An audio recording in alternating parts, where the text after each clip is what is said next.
जवानों, अमाल का लश्कर लेके जाओगे तो जन्नत का बाग, और अगर कंधों पे गुनाहों का बोझ उठा के जाओगे तो पछतावे के अलावा कुछ नहीं मिलेगा। करीम आका सल्लल्लाहु अलैहि वसल्लम फरमाते, एक शख्स जिंदगी मौत से लड़ रहा था, 3 दोस्तों को बुला लेता है और बुला के कहता है, मैं इस वक्त मुश्किल में हूं, मेरी मदद करो। पहले दोस्त ने सिरे से इनकार कर दिया, मैं कुछ नहीं कर सकता, तमाम उम्र सहारों की आस रहती है, तमाम उम्र सहारे फरेब देते, कमर तोड़ दी इसने। दूसरे से कहा, तू क्या कर सकता? उसने कहा, सांसें टूटेंगी, बाजार से सफेद कपड़ा लाऊंगा, गुस्ल दूंगा। हम जब अपने मुर्दे को नहलाते हैं तो उसमें बेरी के पत्ते भी डाल लेते हैं ताकि सफाई सुथराई हो सके। कहा, तुझे अच्छी तरह गुस्ल दूंगा, फिर वो चिट्टा लिबास तेरे ज़ेब तन करूंगा, 2 लम्हों के लिए रुकिएगा। मरने वाले को जो आखिरी लिबास दिया जाता है ना भाईजान, वो मरने वाला अमीर है या गरीब, वो गनी है या मुहताज, वो शहनशाह है या गदागर, मरने वाले को जो आखिरी लिबास दिया जाता है उसकी कोई जेब नहीं होती।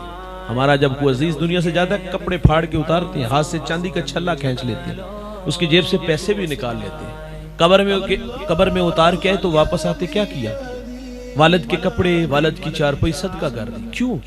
अब डर लगने लगा, कपड़े पहनेंगे तो कहीं मौत का फरिश्ता ना आ जाए, चारपाई पे लेटेंगे तो कहीं मौत ना घेर ले। ओ भाई, बाप के कपड़े सदका किए, बाप की चारपाई सदका की, लाखों करोड़ों बाप छोड़ के गया, उस पे सांप बन के बैठ गए हो, उसे भी तो सदका करो ना। और ये हमें भी देखना होगा, इसमें मैं भी शामिल हूँ, आप भी हो, ये हमें भी देखना होगा। हम जब दोस्तों में बैठे हो तो बड़े फख्र से ये बातें करते हैं, इन्ना छड़ के जाएंगे, सत पुश्ता भी बैठ के खानते खत्म ना हो। इसमें कोई शक नहीं, इस शहर की गलियों ने आपको रात के अंधेरों में मजदूरी करते देखा है, फैक्ट्रियों में धक्के खाते देखा है, मेहनत का सिला मिला है, आपने परदेश के धक्के भी खाए हैं। और अल्लाह की आदत है किसी की मेहनत को रायगा नहीं जाने देता, जिसके लिए जो मेहनत करता है उसको उसका सिला मिलता है।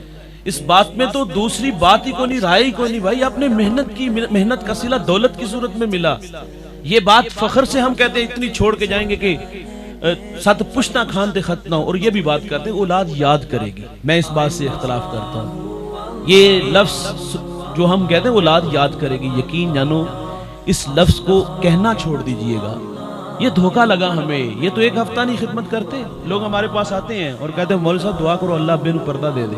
जब बोलो बरास चारपाई पे करते ना, काम काज के काबिल नहीं रहते, कमाने के काबिल नहीं रहते, अपना काम खुद करने के काबिल नहीं रहते, यही औलाद फिर इस बूढ़े बाप से घिन खाती है, घिन आती है उसे। हम कहते कि औलाद ये खाक याद रखेगी, ये हमें भी देखना होगा भाई। हमें अपनी आखिरत के लिए भी, जहां दुनिया के लिए इतना कुछ बनाया, वहां कब्र के लिए भी मेहनत करना होगी। कहा, वो चिट्टा लिबास तेरे ज़ेबे तन करूंगा, तेरे लाशे को अपने ना तवा कंधों पे उठाऊंगा, तुझे मनामन मट्टी के नीचे छोड़ के उस पे आंसुओं का छिड़काव करके मैं लौट आऊंगा। ये वफा की कहानी यहाँ तक आके खत्म हो जाती है। हुजूर फरमाते, उसने तीसरे से कहा, बता मेरे साथ क्या सलूक करेगा? कहा, घबराने की जरूरत नहीं, मैं बेवफा नहीं। उसने दुखते हुए जख्मों पे मरहम पट्टी रखी, फाया रखा, कहा, मैं तेरे साथ तेरी कब्र में उतर जाऊंगा। दोस्त वही होते हैं भाईजान जो मुश्किल और आड़े वक्त में काम आए। मुश्किल में दुम दबा के भाग जाने वाले दोस्त नहीं होते। आका करीम सल्लल्लाहु अलैहि वसल्लम फरमाते, साहबा जानते हो वो कौन थे उसके 3 दोस्त? अर्ज की, अल्लाह और उसका रसूल बेहतर जानता है, आप हमारी रहनुमाई फरमाए। फरमाया, पहला दोस्त जिसने सिरे से इनकार किया, फरमाया वो उसकी दौलत थी, मालो ज़र था। जब तक सांसों का शोर ये डोर सलामत है, दौड़ती गाड़ियां, फलकबोस इमारतें, बंगले, प्लाजे, ये सब साथ साथ चलते हैं।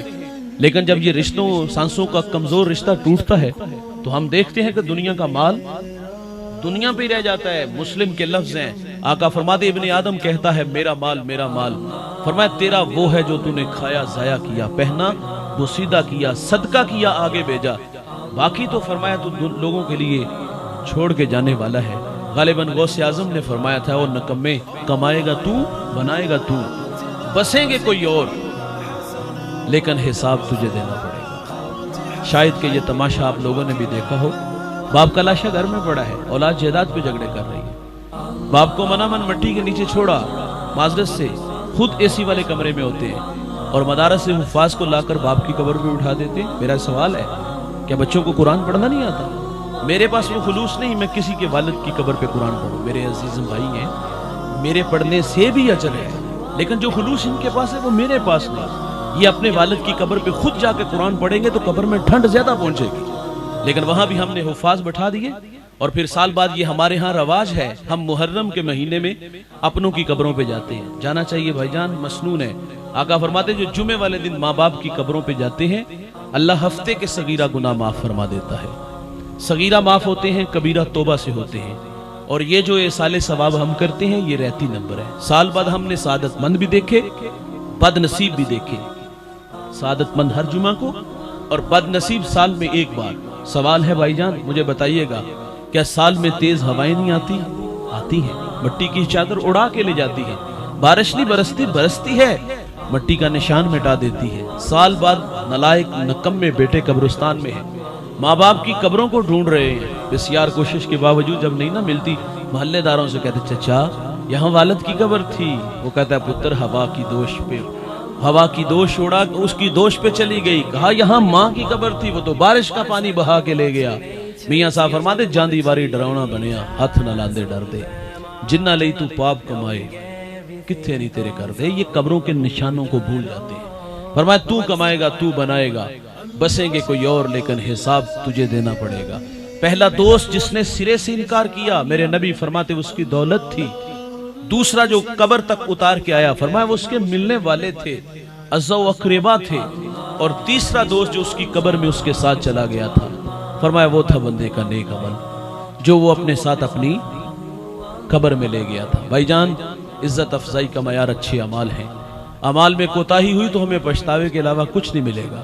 آپ اس دنیا ہوش ربا پہ نظر دوڑاؤ، جنہوں نے عمل والی زندگی گزاری ان لوگوں کے نام تذکرے پیغام آج بھی باقی۔